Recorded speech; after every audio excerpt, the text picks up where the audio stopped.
So eto nga po mga kaparing Marcoleta at Senator Ping Lacson nagkainitan. Ang usapin kasi dito 'no, nagtataka itong si Senator Marcoleta kung bakit hindi pinapatawag ng Senado ang mga congressman, especially po si Saldico na isa po sa mga ituturing na pinakamalaking tumanggap ng kickback na halos ₱1 bilyon po, grabe. So panoorin po natin bago po tayo magkomento, pero bago po tayo magpatuloy, don't forget to like and subscribe sa ating YouTube channel. Ako nga po pala si Mr. Realytics from Pasig City, isang Gen Z vlogger.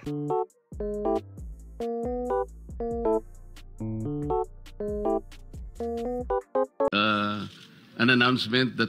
Thank you. And So- Mr. Chair, lastly, may I confirm if the chairman made an announcement that Mr. Saldico will not be invited? Yes, as you know, you have been a congressman for many years. There's what we call interparliamentary courtesy. We do not invite or summon members of Congress in the same manner that they don't invite senators to their hearings. It is up to the congressmen or senators concerned to appear before their inquiries in aid of legislation. That is a tradition. Yes, Mr. And Chair. that tradition is not accorded to individual members of Congress of either house. It is accorded to the institution. Yes, Is that, yeah. you will. Yeah, but if he is expelled, then we'll invite him. He's no longer member of Congress. Representative Chanco was not expelled, Mr. Chair, but Yes, but he is when he was voluntarily... invited, Okay, basically po kasi mga kaparing, wala pong nakasaad sa ating batas na ipinagbabawal po no, ang pagpapatawag sa isang congressman kapag ito ay nasangkot sa katiwalian sa isang hearing po ng Senado. Hindi rin naman po ipinagbabawal na ipatawag po ng Kongreso ang isang senador na masasangkot po sa katiwalian no, sa hearing. Ito po kasi ay tradition. Ibig sabihin, nakasanayan na po kasi ito ng dalawang kampo. No, ang Kongreso po kasi hindi nila basta-basta pinapatawag yung mga senador, ang Senado naman hindi nila basta-basta pinapatawag yung mga congressman bilang pagrespeto sa pagkakapantay-pantay di umano ng kanilang kapulungan. Kumbaga, walang mababa, walang mataas, kung hindi pantay silang dalawa. So yun po kasi yung pangit no na sistema sa atin, yung tradition sa atin na bilang pagrespeto sa Kongreso, di ba, bilang pagrespeto sa Senado. Well, dapat pantay-pantay ipatupad po natin. Kapag meron pong nagkasala, meron pong nasangkot sa katiwalian na isang senador o isang kongreso, din ipatawag po natin sa hearing, di ba? Pero ang pinupunto naman po dito ni Senator Ping Lacson, kapag na-expel na po si Saldico sa kongreso o pag natanggal na bilang congressman, din maaari na raw pong ipatawag. Ang kaso po kasi, napakahabang proseso po noon, no? Hindi po yung basta-basta. Ito, si Saldico nagtatago na, di ba?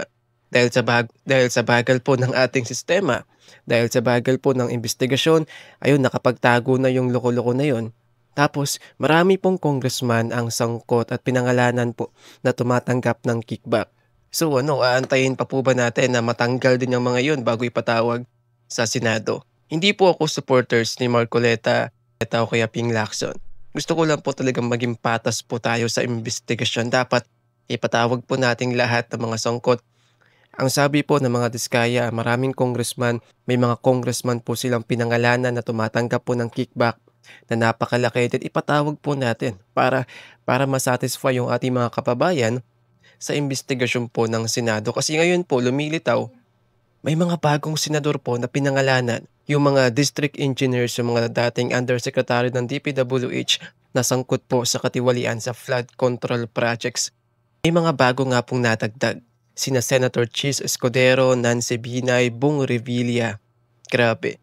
So sa kabuuan, meron na po tayong halos 6 na mga senador ang napangalanan na tumatanggap po ng napakalaking kickback.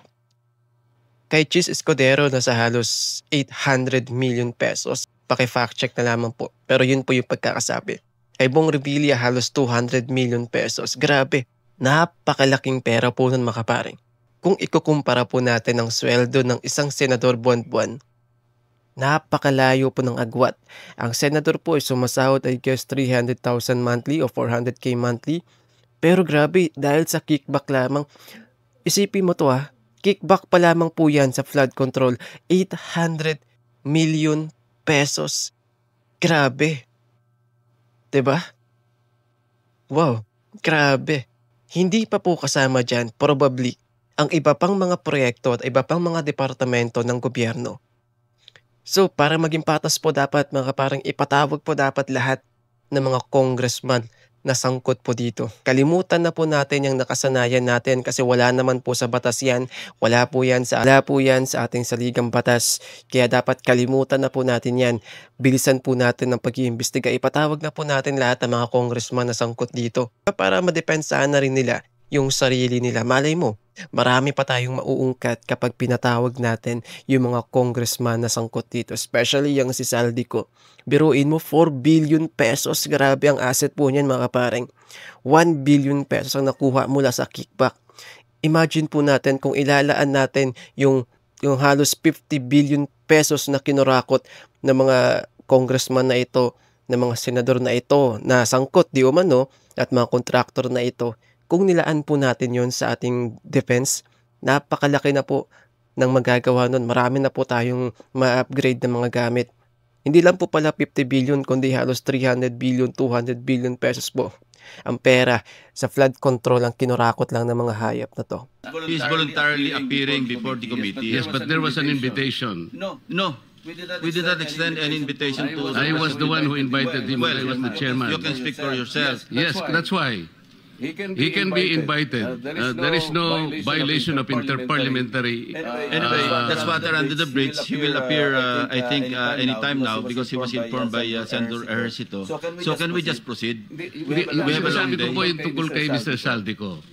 Kung sakaling halimbawa nandito siya, we can invite him. Okay, thank you. Labo na po mapapauwi ang si Saldico mga kaparing hanggat hindi natin ipapa-aresto yan gaya ng ginawa kay Tieves, yung isang kongresista din. Yung isang congressman din. Malabo po yan. May mga report po, may mga ulat po ngayon na wala na raw po sa Amerika itong si Saldico. Tapos naghahakot na ng gamit sa bahay ni Saldico. Walang hiya naman.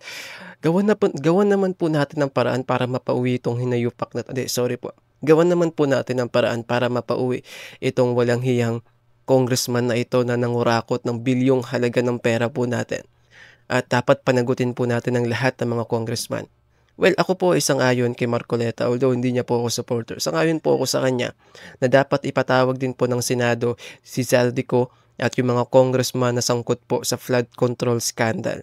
'Di ba? Hindi lamang po yung mga kontraktor, hindi lamang po yung mga district engineers, yung mga opisyalis ng DPWH. Ipatawag na rin po natin yung mga congressman na sangkot dito. Kalimutan na po natin yung tradisyon na nakasanayan kasi wala naman po sa batas yan.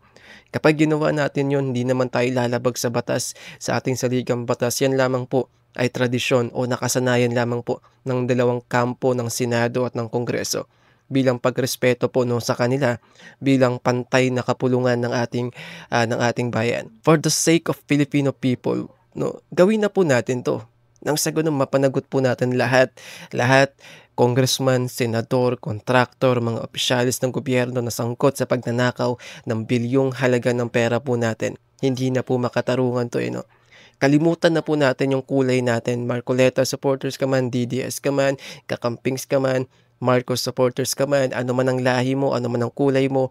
Kalimutan na po natin yan. Magkaisa po tayo para sa paglaban ng korupsyon, para panagutin ang mga politiko, ang mga opisyalis, ang mga kontraktor na ito. Kung meron mang sangkot na isang politiko na sinusuportahan natin, kalimutan na po natin yung kulay.